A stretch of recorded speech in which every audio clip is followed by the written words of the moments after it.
Hello, everyone. Welcome to the Smooth Brain Society. Just a couple of notes before we begin this episode. So, the episode's with Dr. Pantea Javidan of Stanford University, and it focuses on the human rights of children and covers topics such as child sex trafficking and sexual assault, as well as trauma. So this is just a little bit of a warning. Another thing which we need to note is we recorded this episode on the 30th of July, but since then there have been a few additions we've needed to make, and those will be marked out clearly in the video version. In the audio version, you should be able to tell it based on sort of the change in the audio as those are recorded in post. Also, there have been a few news stories which have come out since the episode was recorded, which are directly relevant, according to Dr. Javidan. And while these news stories come from the United States of America, the episode will show how these can impact the global nature of laws relating to violence against children and women, among other abuses of human rights. So the first thing is on the 5th of August, 2025, President Trump has called on Washington, D.C. to begin charging minors for violent crimes starting from the age of 14. U.S. Attorney Jeanine Pirro has also come out in support of this and in support of lowering the age of criminal responsibility to 14.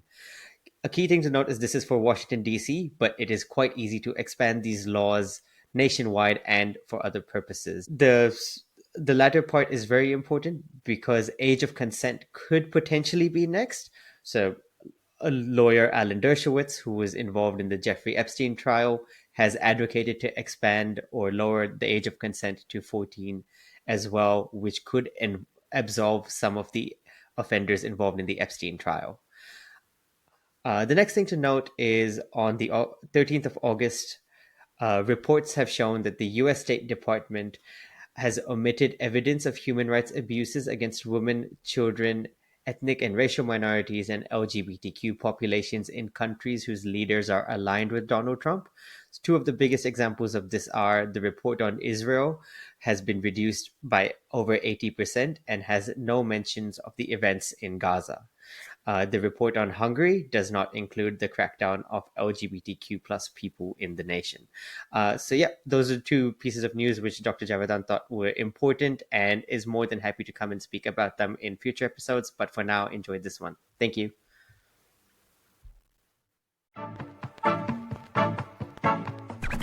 Let's go then.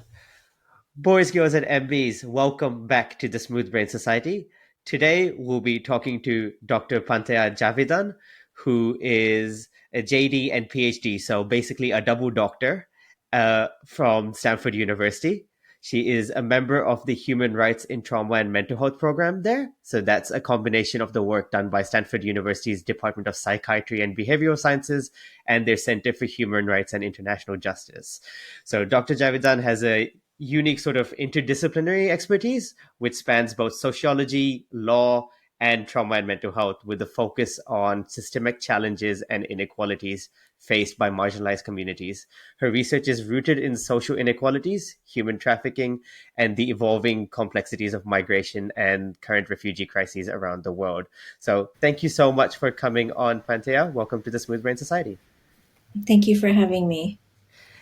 And for those who are new to the show, we always have a co-host on. Today, we have Sabrina Page on. I'll let Sabrina talk to you a little bit about her work and her expertise.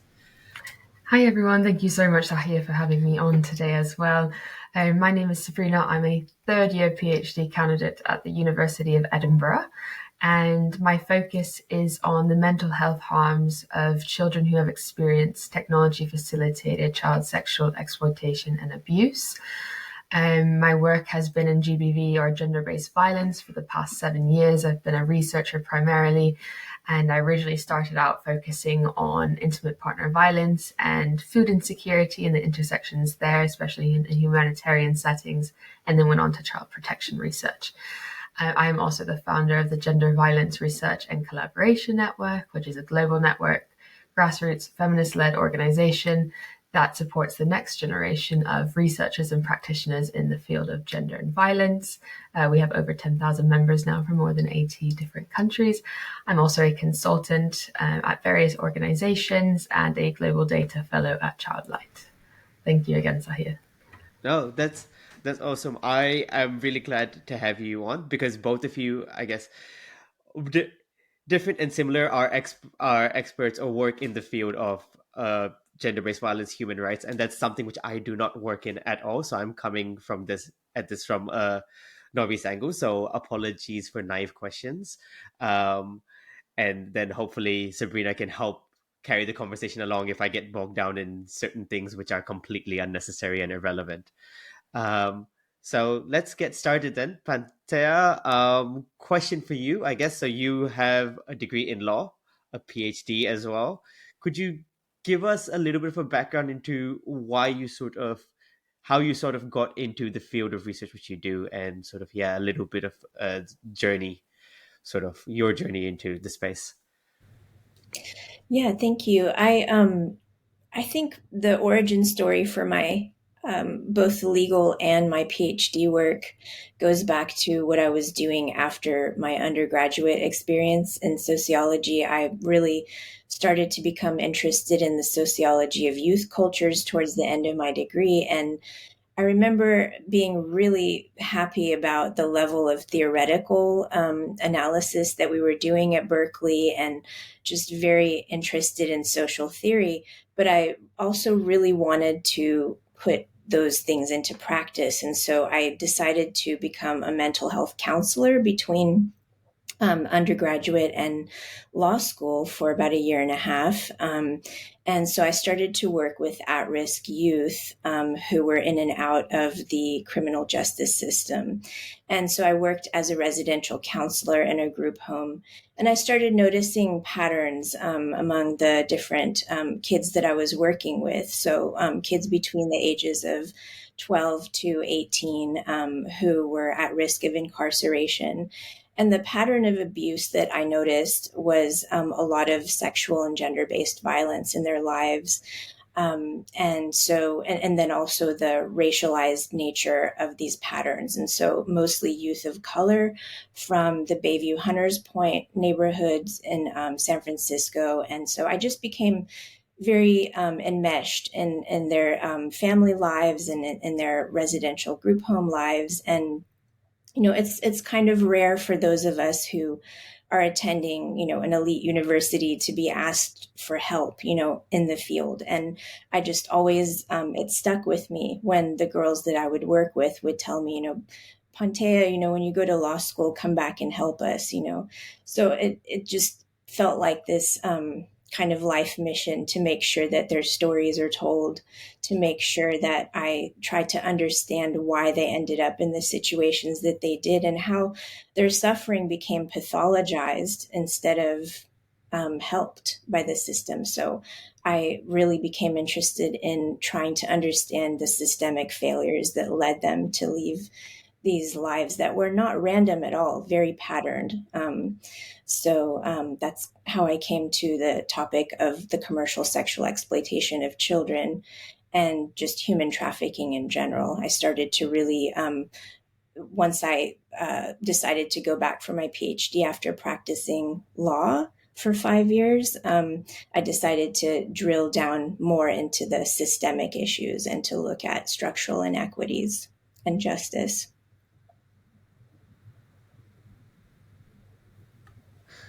So no, that's really cool. Can I ask? Because you said that you mentioned sort of like pattern systems which you saw which were being pathologized. So what sort of patterns were these? Yeah, for someone who wouldn't know.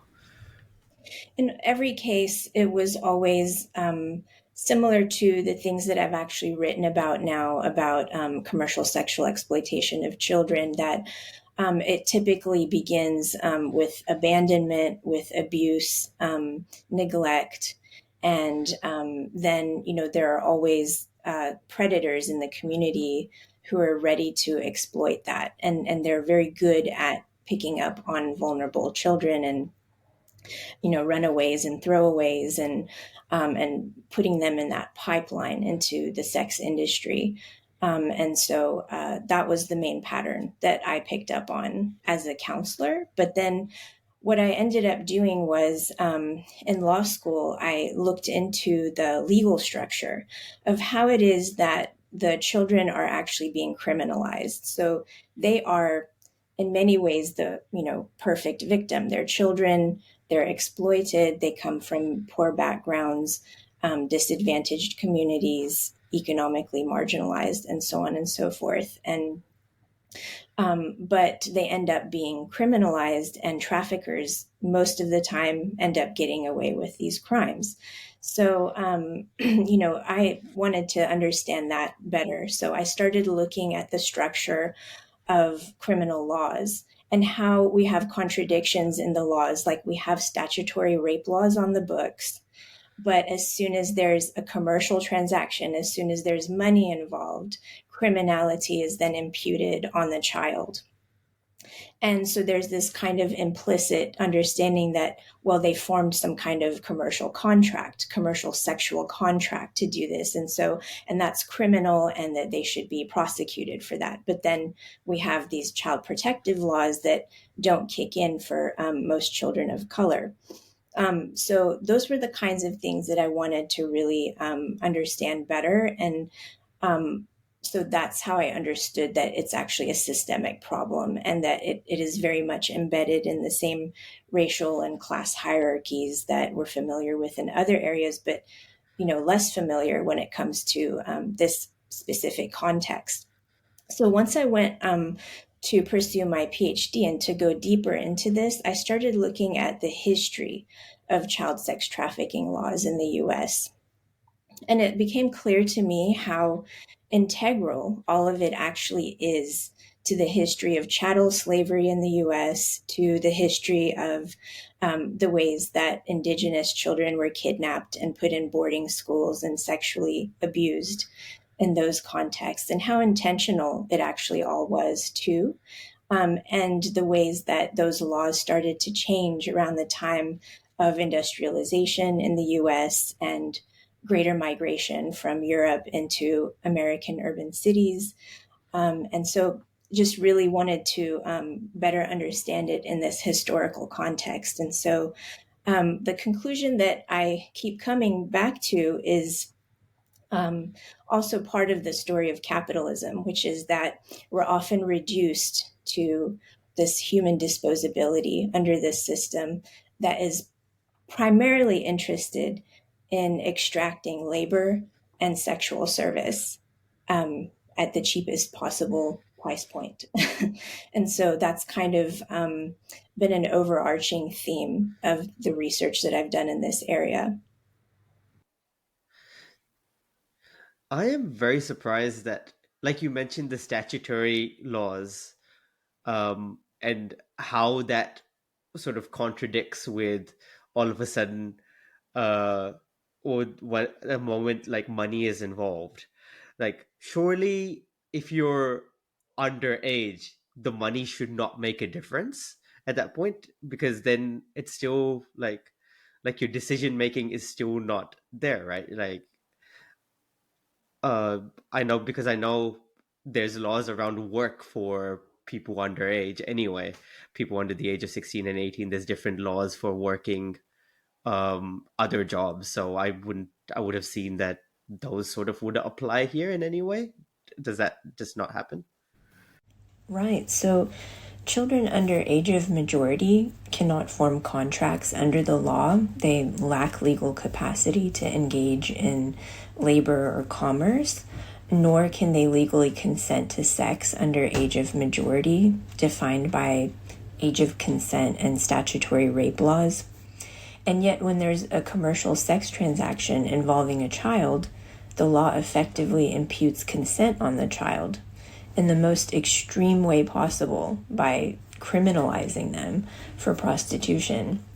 This was the fundamental contradiction that blew me away as someone trained to think in law school that the law is logical, well-reasoned, and coherent. Thankfully, I had the guidance of critical legal theorists and a premier child rights expert, Maria Gran-Farley, who is actually one of the drafters of the UNCRC, to point the contradictions out and encourage me to apply my sociological mind to them.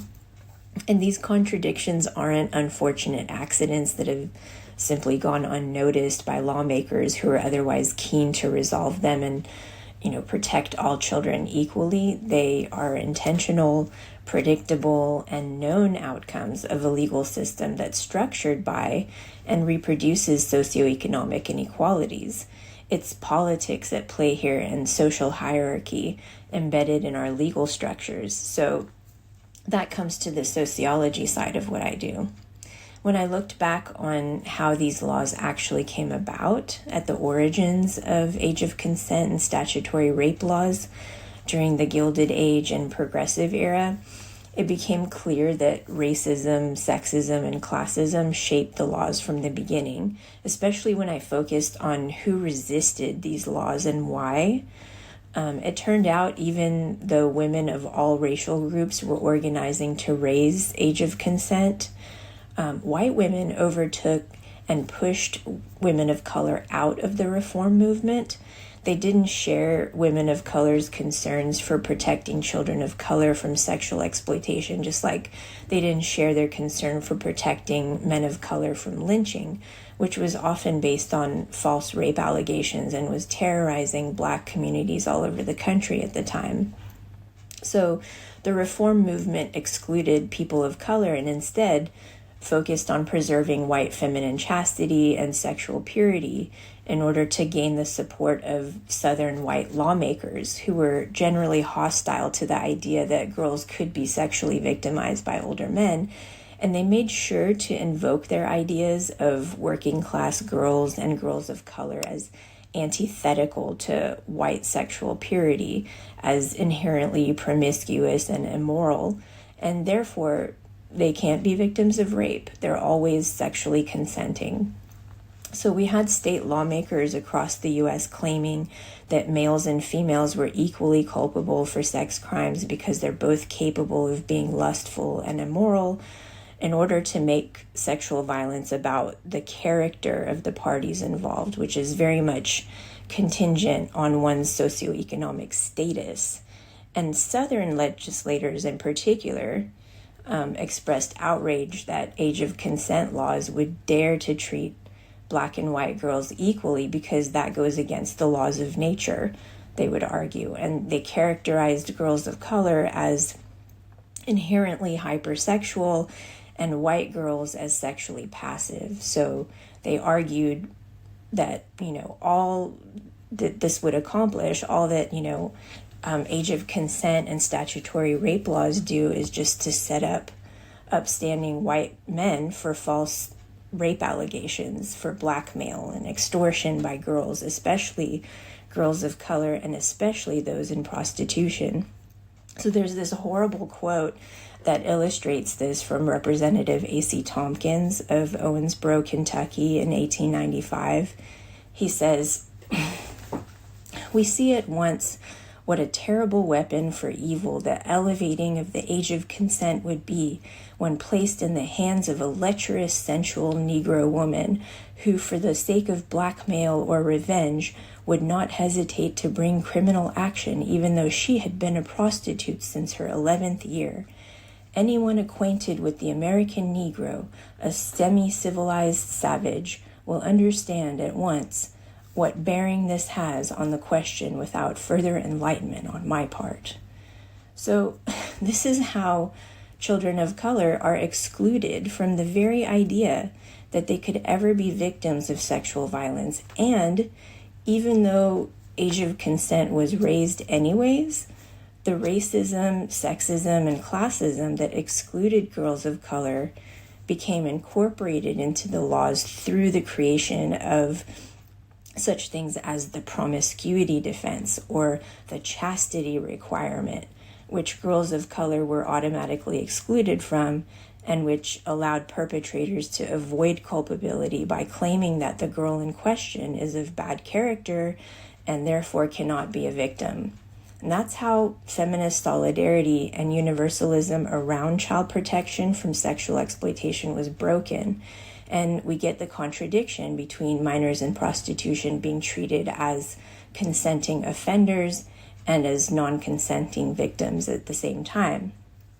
And then the White Slave Traffic Act, or known as the Mann Act, was passed in 1910, making it even more explicit that sex trafficking laws are here to protect white females. And in fact, the origins of the FBI, which was established in 1908 as the Bureau of Investigation to enforce federal laws during the westward expansion of the U.S., was to enforce white slavery law and to prevent interracial sexual relations in marriages. I did not know those were the origins of the FBI, or one of the origins of the FBI.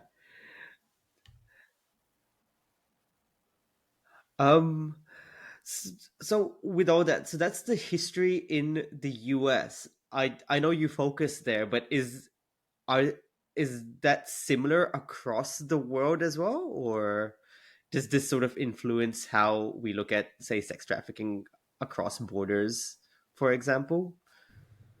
Yeah, actually, at the development of white slave traffic laws, this was a UK US endeavor, and they did actually have very similar origins. What's really interesting to me is that when the movement started in the UK, that there was actually a lot of support for the protection of young girls. It was enraging to the working classes and just to average folks. It wasn't just something that was led by a group of women or feminist advocates. It had really broad based support, and I think that's super interesting now too, because there is actually broad based support for actions against pedophiles and pedophilic rings. And we see that with the Jeffrey Epstein case right now, that there is certainly broad political support for bringing that case to light. And so it's something that really has historically galvanized a broad base of people. We have consensus that the sexual exploitation of children is wrong. But it, just like with all other big issues and things that the elite are involved in, oftentimes it becomes politicized and propagandized. And then there's a divide and conquer kind of mentality, like, well, we're really just trying to protect, those innocent suburban kids, not those, more city savvy kids who rob their clients and things like that. So there's all these kinds of narratives at play that categorize children differently and turn some of them into delinquent types and others into ideal victim types. Okay, so that makes a lot of sense. You mentioned Jeffrey Epstein. That seems to be, I guess, the big talking point as it stands. Um, and you sort of see a lot of protection around it as well. Is Does that sort of come about in other, I guess, sex trafficking rings? Because I clearly Jeffrey Epstein wasn't the only one, right? Otherwise there would not be an entire field of research around it, which you're part of. Um, and is the approach different if it's more high profile versus less high profile people, or does it feel like roughly the same to protect sort of these organizations which do it? The rates of prosecution of traffickers is so remarkably low, and it follows the same pattern as perpetrators of sexual and gender based violence. Um, and so that's something that is consistent, that when it comes to sex crimes in general, whether they're commercial sex crimes or violent sex crimes, that the rate of prosecution is quite low. We're talking around the 2% range for traffickers and for rapists in many jurisdictions. Whereas with, for example, a child that's charged with prostitution, if they are charged with prostitution, which is actually the case in many cases, instead of being classified as victims of sex trafficking, that they are very harshly punished. And I actually have a law review article that's comparing the case of Jeffrey Epstein to the case of a sex trafficking survivor, Centoya Brown, who was abused as a child. She was trafficked as a child. She ended up killing a pedophile who had hired her for the night, and she thought that he was going to kill her, so she killed him first, and received 51-year sentence for that as a teenager, as a 16-year-old.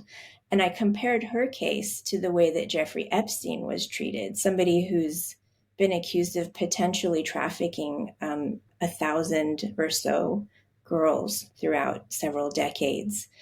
And the ways that the legal system dealt with these two cases is so telling about how the criminal justice system views perpetrators and victims, regardless of the power dynamics, regardless of the structural inequities involved, the disadvantages and major advantages.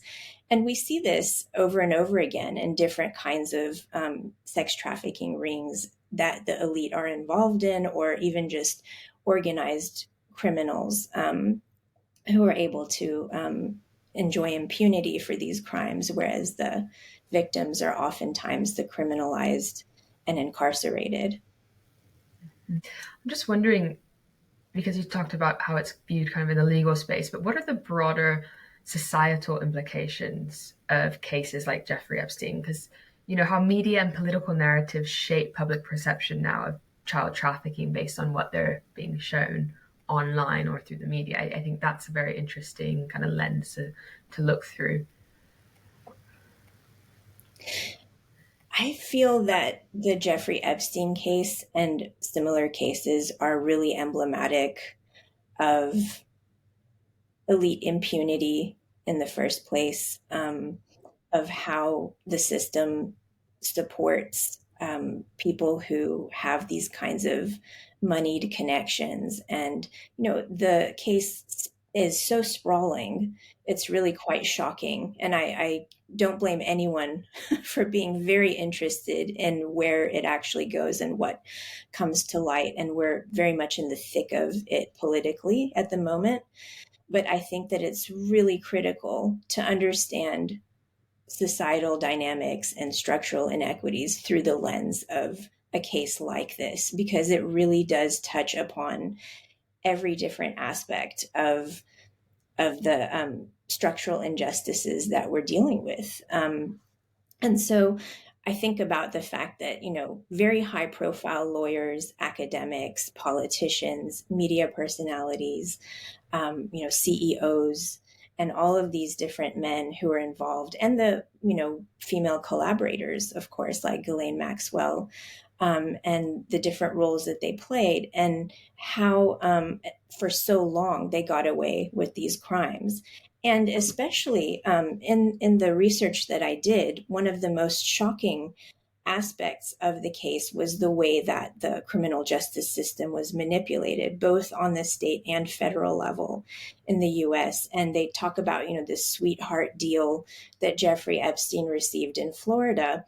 And when I looked at how they did that, it was like they treated it as a contractual negotiation, as if you're, you know, buying a jet or something like that. You know, he would actually get documents from the opposing side that he was able to revise and edit to his own terms. It's just something that's really quite an anomaly, I would like to think, but it's just not how the criminal justice system is supposed to ever work. But it was very much as if it was some kind of civil case and contractual issue to negotiate the terms of his criminal punishment. And of course, he served 13 months, I think, in a state jail where he had 10-hour breaks from, and, you know, he luxuriated in that jail cell that he hardly spent much time in. He really just slept there. And so one wonders, and they're really looking at, you know, I think all of this actually began with a female journalist who was looking into how a math teacher, a high school math teacher, managed to become a multimillionaire of that caliber, to own an island and the largest mansion in Manhattan.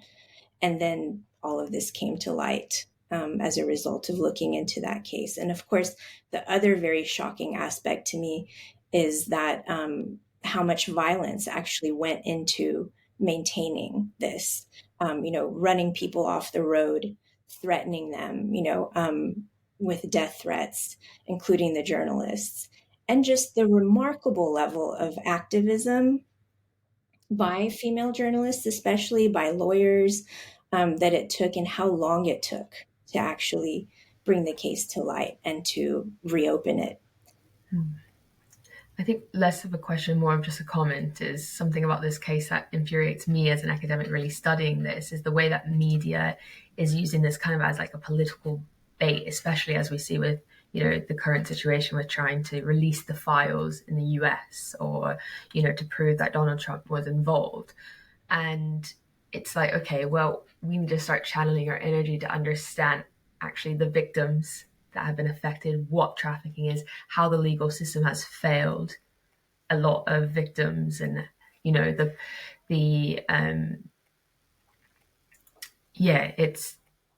I struggle outside of work to really focus on that case in particular because it just really makes my blood boil. Sorry, go ahead, Sahir.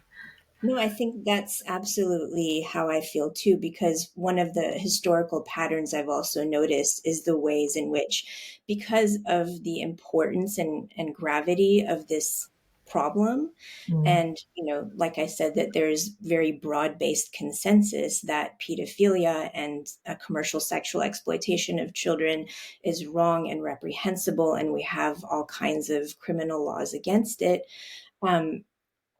But it actually, because of that power that it has, the morality that it has, that it's then exploited oftentimes as a political issue, and so it can actually be very galvanizing politically. And that's why I think also that evangelicals in the US and religious organizations really latch on to this issue, because they can really use the moral gravity of it, and whoever kind of owns the issue can really also exploited in those ways. And I've seen that historically being done, that it's almost as if the core issue is just completely lost and it just becomes this political football in many ways. And then, of course, the deflections, like, oh, it's the Democrats that are doing it, or no, it's really MAGA that was involved. And it's like, that's not really what's key here. The fact that this ever happened should give us so much pause about the system in which we live. So true. I literally just saw a video posted online on social media of Donald Trump saying, yeah, well, Bill Clinton went 28 times to that island. I never. And I'm like, you are missing the whole point here. You are placing the blame on everyone but the system itself, in which you're sitting in a powerful position to change. And yeah. Anyway. Yes, exactly. I mean, and when you look into that case, you see how it was so much about political favoritism and just doing each other favors. I mean, that's kind of the origins of trafficking, of the traffic in women, is, I think Gail Rubin actually talked about this in her seminal piece about how women were traded essentially among tribes as, kind of power brokering. And that persists to this day. These are men who are bonding over the sexual abuse of girls' bodies and trading them like commodities and having a whole, racket and ring around it. And there's, all kinds of motivations that are also exposed behind this, like pyramid schemes of blackmail and so on and so forth. So it's really imbibed with sort of every aspect of corruption in our societies, and all of these issues around capitalism and disposability and the racial and gender hierarchies of that. I'm still on the thing that with how big the entire case was, how many people were trafficked, and the only people punished, if any punishment, were literally Epstein and Ghislaine Maxwell, right? Like, Prince Andrew's name came in it. Nothing's really happened to him. All these other names keep popping up, but nobody's actually faced any consequences at all. So it comes back to your 2% statistic of where 2% of what was the actual statistic? Just to be correct, it was 2% of people involved in sex trafficking In get. many cases, in many jurisdictions, I found that really only around 2%, sometimes even less, Yeah. of traffickers are actually prosecuted, So, and similar to perpetrators of rape and sexual violence. it speaks to that sort of thing, that how can such a big case happen with so many names, high profile names allegedly, and almost no one gets Yeah. any sort of, yeah, And punishment. imagine that, that high profile case, because, a lot of the victims were white and it was in the US and it's the global north, and that's who's, that's who's in the media, and that's what's being talked about, and that's who's been prosecuted, not to their full extent, but to the extent that they, believed they were doing correct. And you just imagine all the other cases out in the world like this going on Exactly, in the yeah. global south, their Which, indigenous communities. And if they only got, two of them got prosecuted, imagine what's happening beyond that, Yes. Exactly. I tend to see this issue as much bigger than it's made to be. I think that it's actually a lot more pervasive. And one of the things, if I may bring it up, is that as an academic, I mean, you've probably run into similar issues, Sabrina, where it's very frustrating to see the argument. I would call it maybe the feminist libertarian argument. I wouldn't call it a feminist argument personally, but the libertarian argument that spends all of its energy actually justifying the sex industry, and even the commercial sexual exploitation of children. So the main bugaboo, I guess you could say, that I've ran into in doing this research is that it's actually, you would think that because we do have broad consensus societally that this is wrong, that this shouldn't happen, that, we could all agree on that and work towards ending it. But really, what we're running into is this paradigm that actually pushes back against that with things like, well, 16 and 17-year-olds are essentially adults anyway. Most children in prostitution are 16 and 17. So, they can really consent. And they're just, it's survival sex. They're, street entrepreneurs. And this kind of libertarian ideology about bootstrapping and, that you get called a prude or sex negative for making these arguments on behalf of the protection of children. When what I've really found is that the age of entry, the average age of entry into child prostitution is about 12 to 13 years old. And again, we have laws on the books that say that you can't consent to sex at that age. And yet, when it's commercial sex, it's criminalized and the responsibility is imputed on the child. And the legal system largely agrees with that, despite, having more progressive laws on the books now that protect trafficking victims. They continue to be criminalized in practice. So they will interface with the carceral system. Um, Even just the act of arrest, actually, in the US context in particular, puts you on the criminal track rather than the victim protection track. So I think these are really important issues to sift through. It's complicated only because of this kind of paradigm that is actually very entrenched in academia.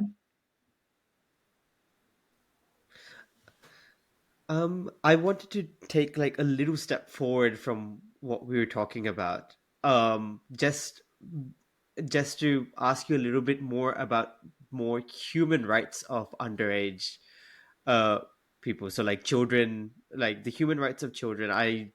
Because of how we were talking about this, we mentioned it in sex work, but we also mentioned it in regular work and laws around it and their interactions with the justice system.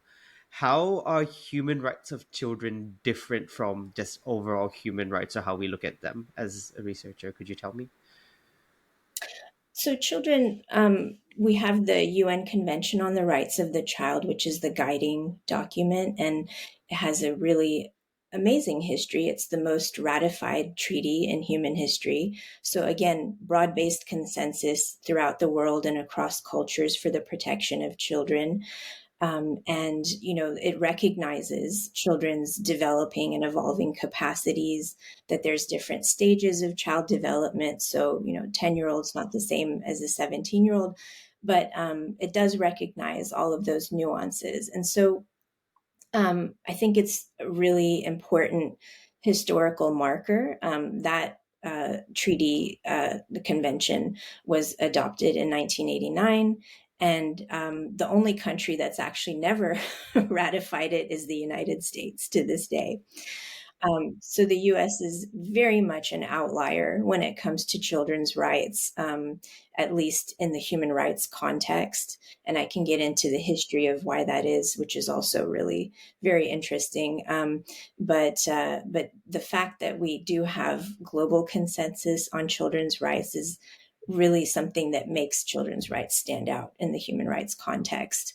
But of course, all of the other human rights treaties also apply to children. Should I get into some of the history of why the Yes, US? yes, please, because I know that they do not. So I had a international human rights lawyer on 2 years ago now, and he said that the U.S. had not signed on to the Geneva Conventions, which is the convention for sort of war crimes and genocide. So USA had not signed on to that. So I'm guessing that historically the U.S. just does not sign on to international treaties. It's unfortunately oftentimes the case that the US is an outlier in the human rights context. I mean, we've had decades of going from multilateralism to bilateralism to unilateralism with the war on terror, and now very much almost a rogue state when it comes to this, as we can see now with the genocide in Gaza and how the US and Israel tend to stand alone and to block any kind of ceasefire or real meaningful progress towards ending that catastrophe. And so, unfortunately, even when it comes to children's rights, it's very interesting because the US actually historically is a leader on children's rights. But when it came to the UN Convention on the Rights of the Child, it became the outlier in rejecting it. There's this very rich history of actually around child labor laws in the US and pushing back against child labor, where a lot of this originates. And it began, as early as the 1830s in the antebellum period, and went forward, and by the turn of the last century gained the most traction. And we have, modern child labor laws on the books, which are now actually being rolled back again. And so, which is a very disturbing new development. But it was really the Christian right that was behind opposing the adoption of the UNCRC, mainly on the grounds of the same arguments they make now about trans kids' rights, which is that it's an issue of parental rights. So they create this binary of children's rights versus parents' rights, and really harped on this fact of, well, if we give children their rights, then parents will lose their rights, as if it's some kind of hydraulic process, but really they're meant to be integral. It's meant to empower parents and children. And so there's a whole kind of history about these Christian-based arguments and traditionalist arguments about family structure that went into opposing children's rights. But you say that, but I guess if there's 206, or I don't know how many UN member states there are, 190 something, I would say a lot of them are Christian majority states, which would have signed on to it anyway. So the Christianity argument falls apart very quickly, at least the way I look at it. Sure, of course, on its merits. But I Yeah. think this all comes down to political power, and the evangelical bloc is very powerful in the US. And that's actually been the major pushback against civil rights in the US. So the civil rights backlash actually after the 1960s civil rights movement was led by the Christian right. And so that same bloc is largely behind, the anti-feminist backlash, civil rights backlash, going against affirmative action and, against indigenous rights and all of the different activist movements of the 1960s, the post-war era.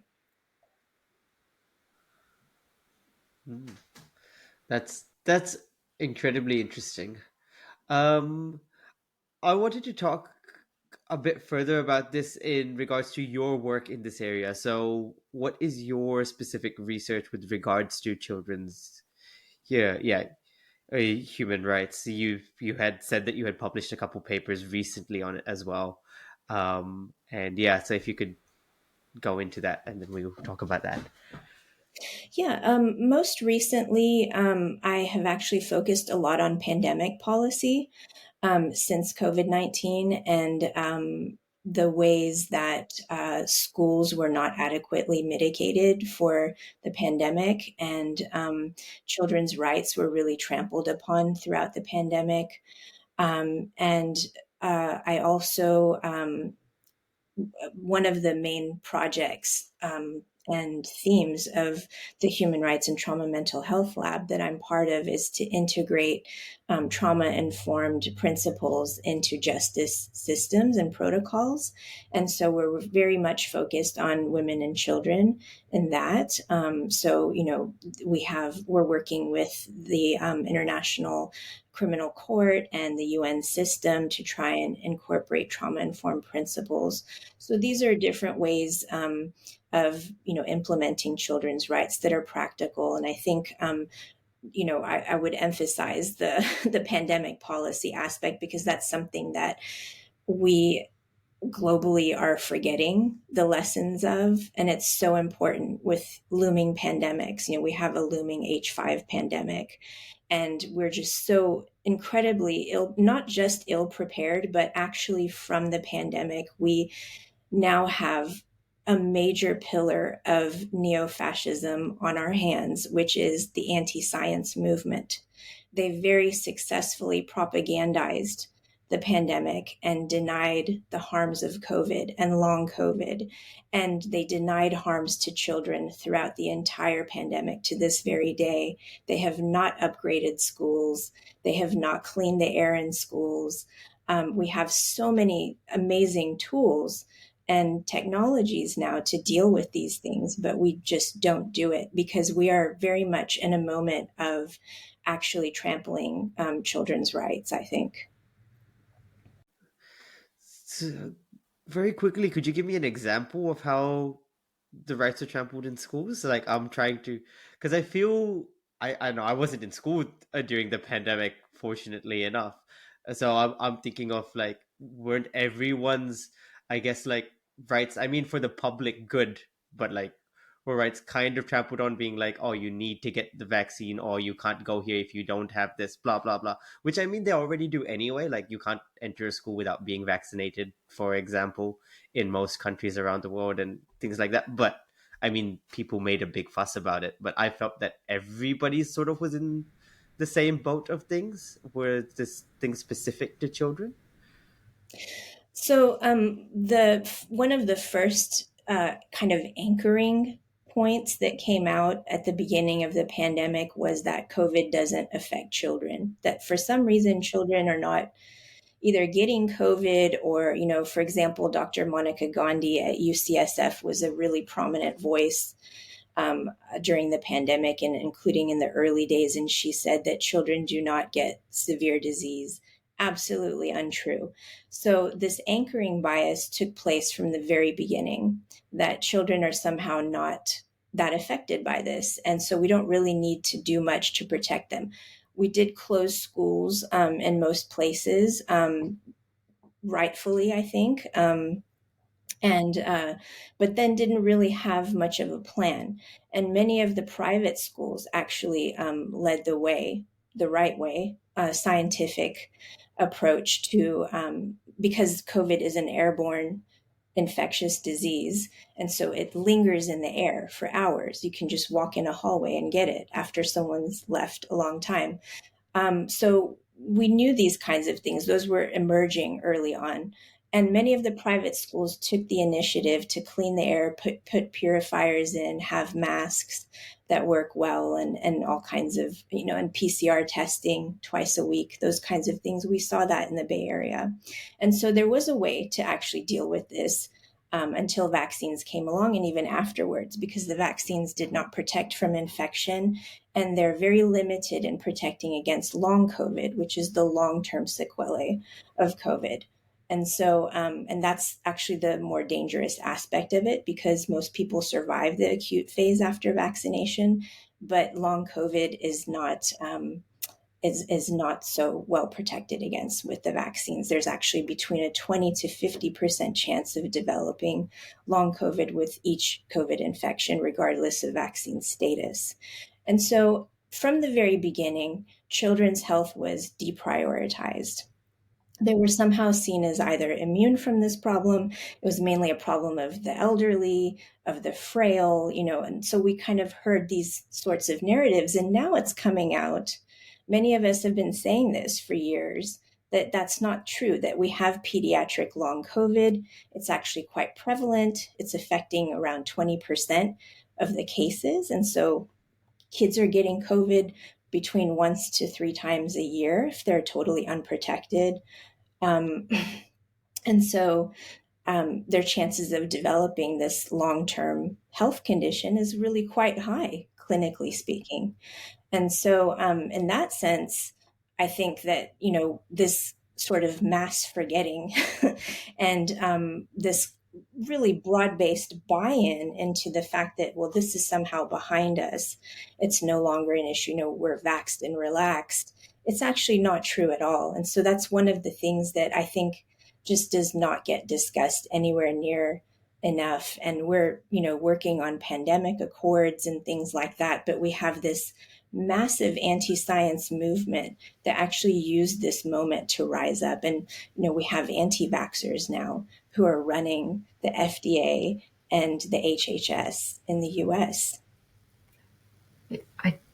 Can I just say as well, it was very interesting how you talked about how private schools have really led, a good initiative into this, because I think this really takes us back to the beginning of our conversation. We were talking about the economic disadvantages between different social classes. And, for example, with the Epstein case, this is getting so much attention because these people are famous, and it was, the rich, the high profile people are involved. Other cases just get fallen behind. I mean, this is kind of a similar case scenario as well, right, with the whole COVID pandemic and how we're protecting children from that. Okay, well, those who can afford to go to elite schools are getting that better public health protection. Well, what about, if we look at that a bit more microscopically, what about those in other social classes, and how does that intersect with their human rights in other areas? Because we see that a lot in research with the tech side of things, technology facilitated abuse, and how it disproportionately affects those in lower socioeconomic status classes, and still trying to figure out all of the reasons why that is. But we have a good idea of the initial reason being that wealth and power doesn't sit within that class, therefore it doesn't get that attention. So I don't know, I just more so of a comment, but I just thought that was really interesting, the intersection there.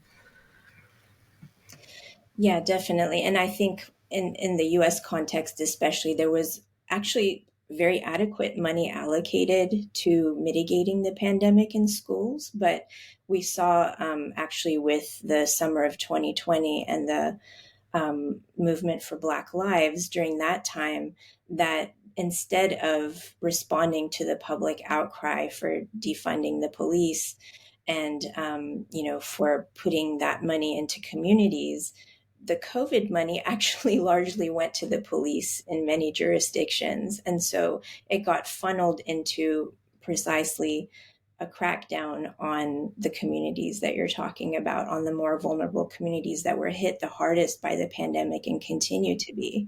So we can see this kind of very sinister process of actually putting the resources that are being demanded into the opposite side, that actually makes communities more vulnerable. And what's really interesting is that, we are still dealing with the fallout of all of that, of and I wrote an entire paper about this too, called The Struggle to Breathe, because we were dealing that summer of 2020 with raging wildfires in California that choked us for 9 weeks straight.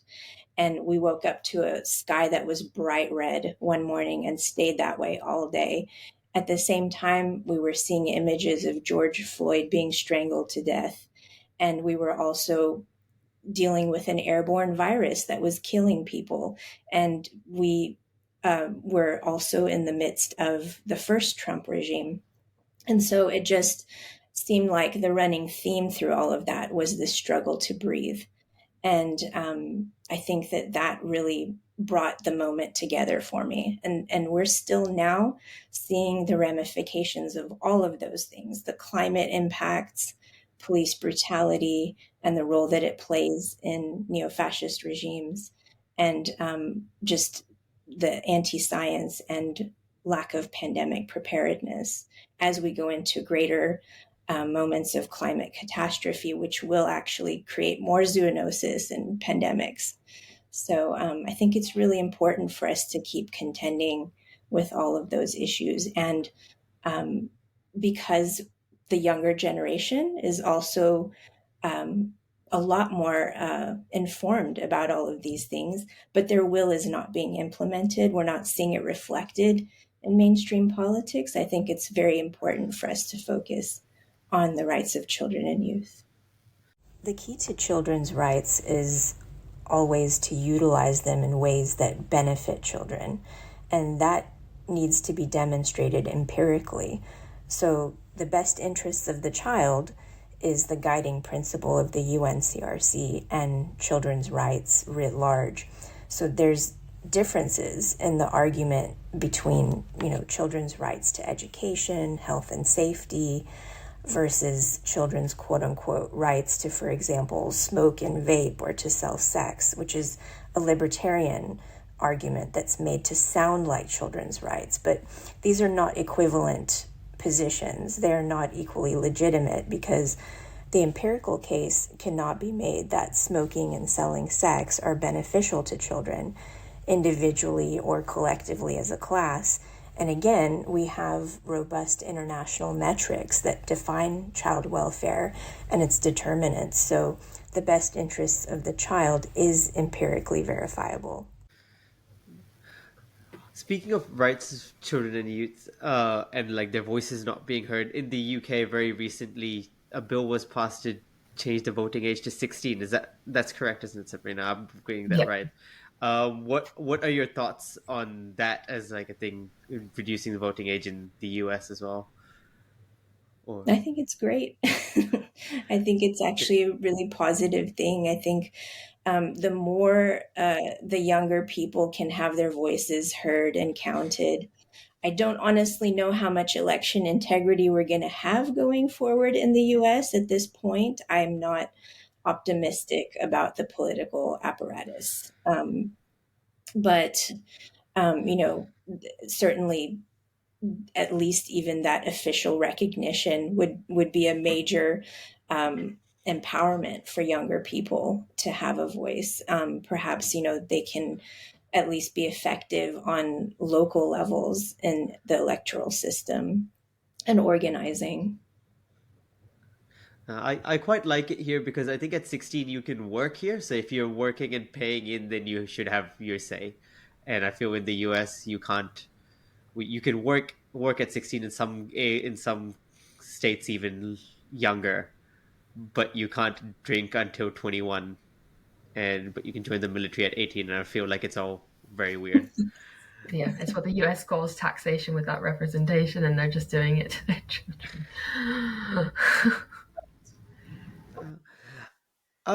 So I want to like, because I guess last 15 odd minutes, last 10, 15 odd minutes, I want to like think of more positive things or in positive lights. What sort of steps do you think we need to take moving forward, or what sort of things do you think we can do moving forward in terms of, let's start with first with where we started off with, sort of the sex trafficking and sort of gender-based violence sort of first. What do you reckon we can do moving forward to sort of improve the current situation, improve the sort of criminality rates, protect victims, and yeah, so on? I think certainly the reallocation of resources in a way that is just, that is a just distribution of resources, is where we always begin. In the US, children receive a third of the resources that the elderly do in terms of structural supports. And again, this is all changing for the worst. It's because of the political power and the economic power of elders that they have this kind of influence and power. But children are on the opposite end of the spectrum there. And the US, again, is an outlier in that. And so they fare worse than other OECD nations. I think the US and UK are, and Mexico are more on par in terms of the different measures of the international measures of child welfare.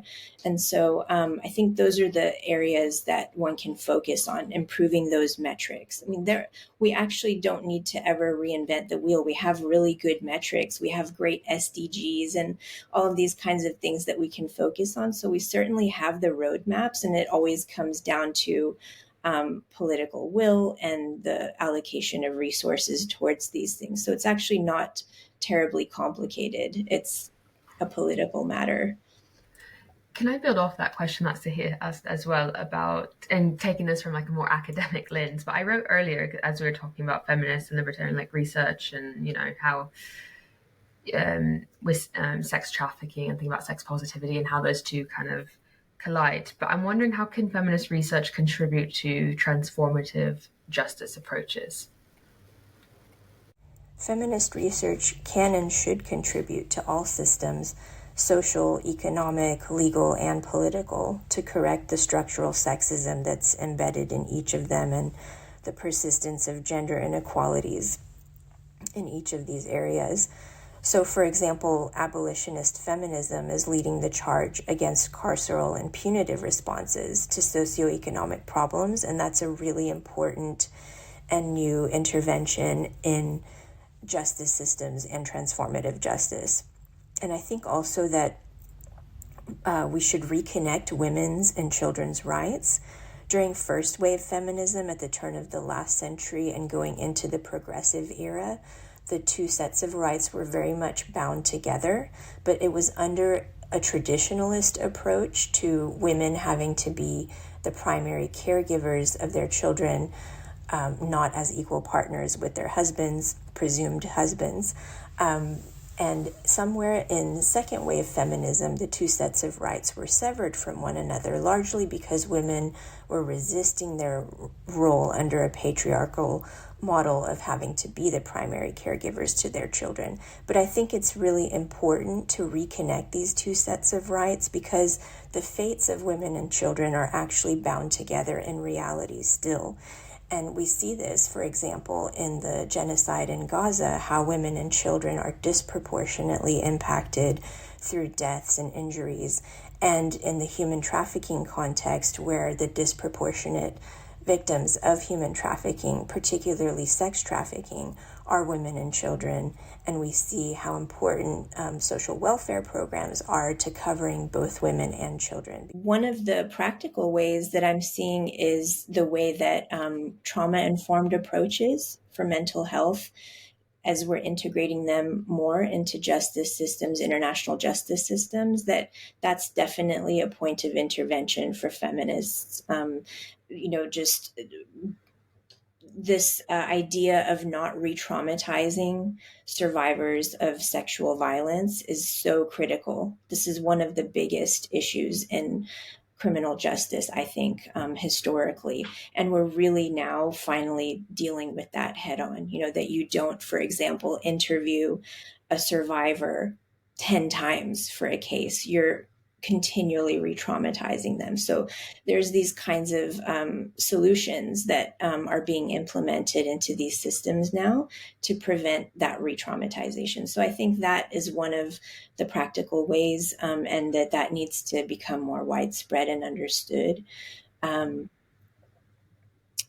sorry, did you ask a different question too? No, that's perfect. Yeah, thank you.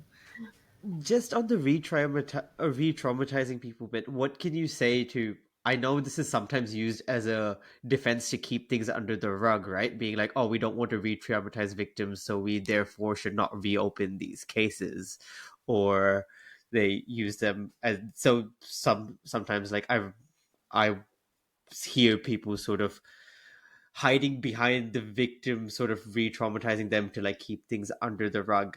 Does that sort of clash in sort of a trauma-informed approach or in sort of how we deal with these things moving forward?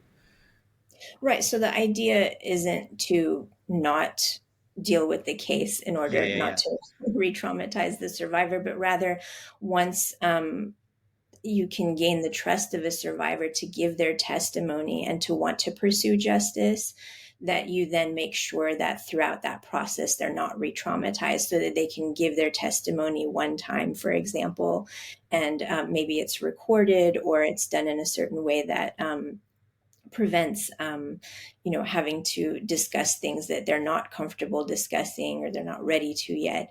And so it's, we actually have entire manuals devoted to how to do these things, so it can get quite technical, but those are kind of the real practical implications of taking into account the way that women and girls have been deterred, and even boys and men who are survivors have been deterred from actually pursuing justice because of how re-traumatizing the actual process is. The kind of scrutiny that they receive, the kind of badgering they might get as a witness, and these sorts of things. So those are the kind of aspects that we're trying to correct with trauma-informed approaches.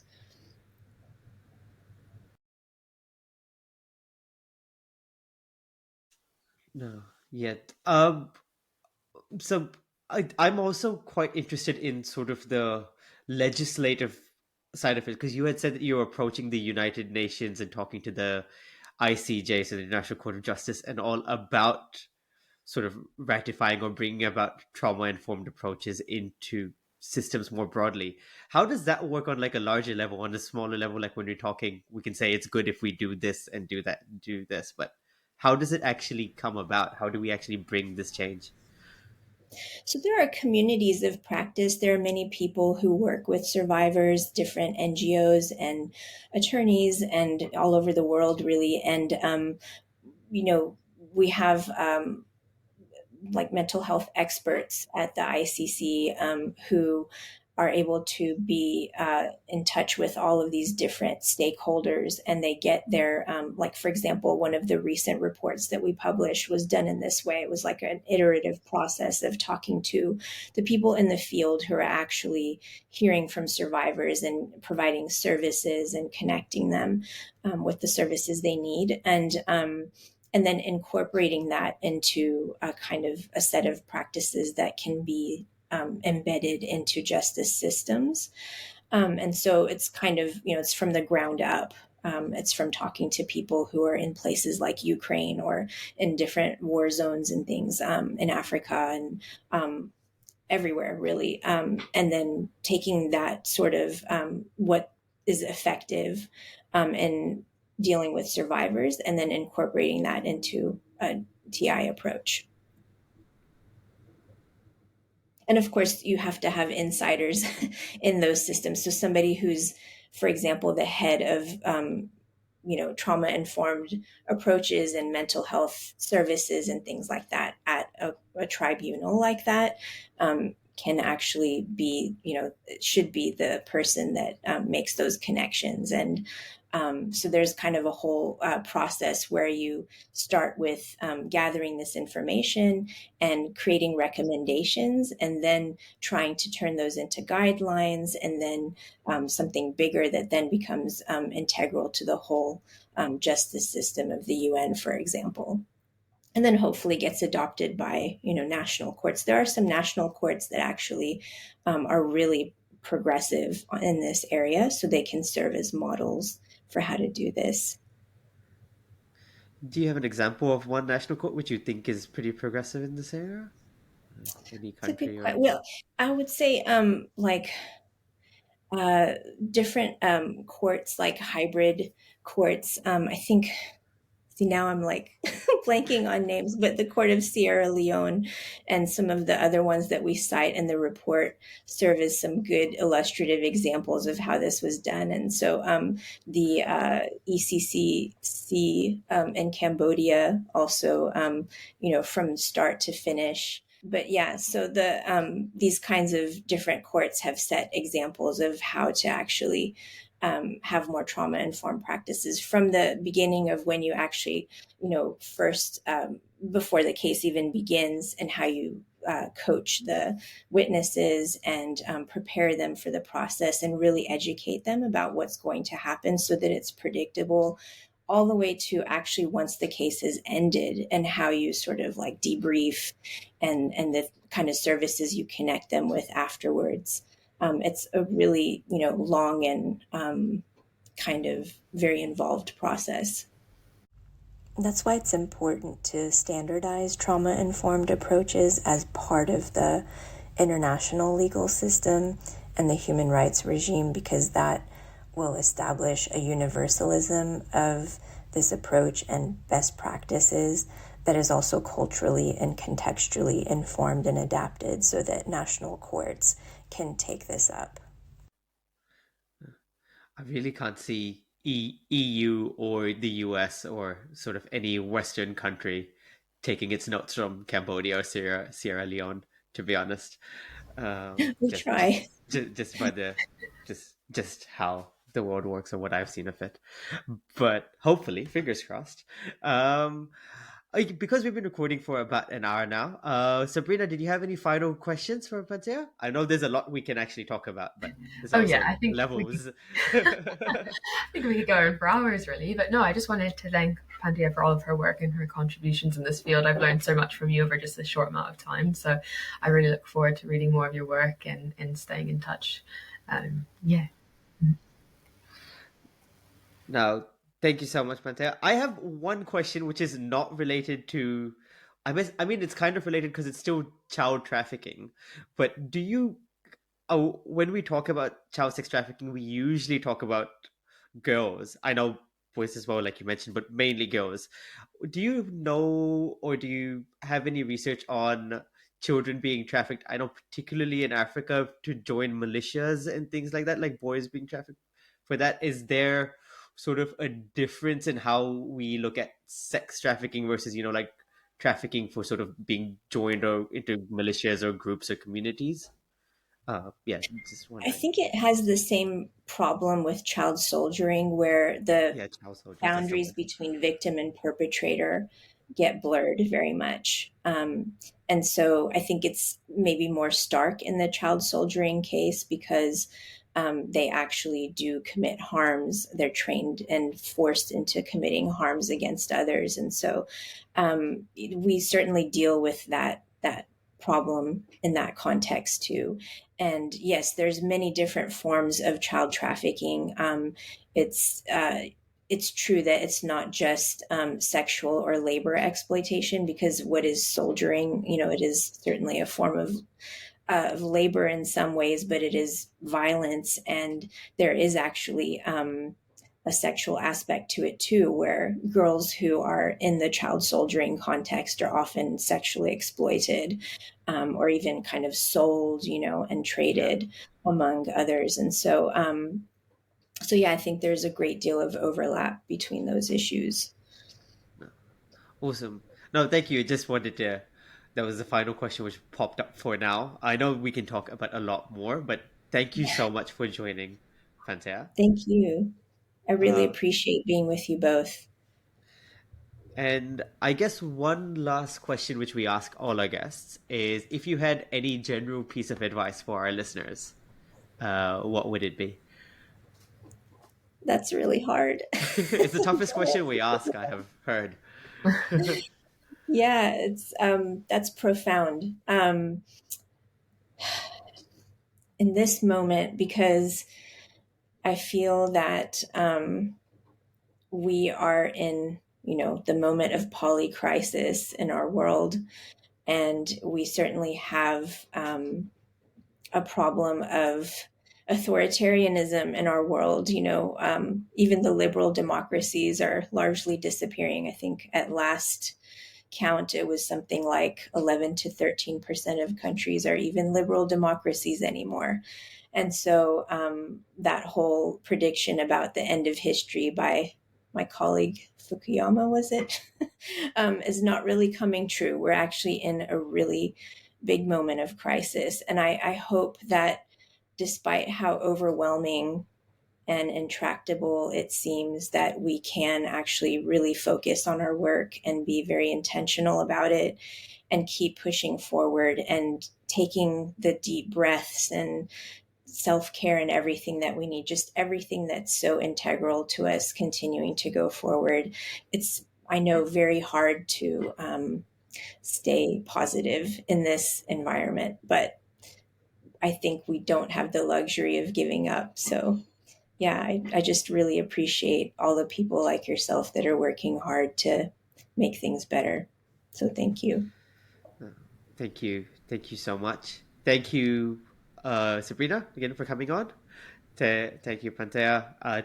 Special thanks to everybody who's listening, everybody who stayed till the end. Really appreciate it. So thank you so much, and see you all in the. Thank you so much, and see you all in the next episode. Take care. Thank you. Thank Bye. you.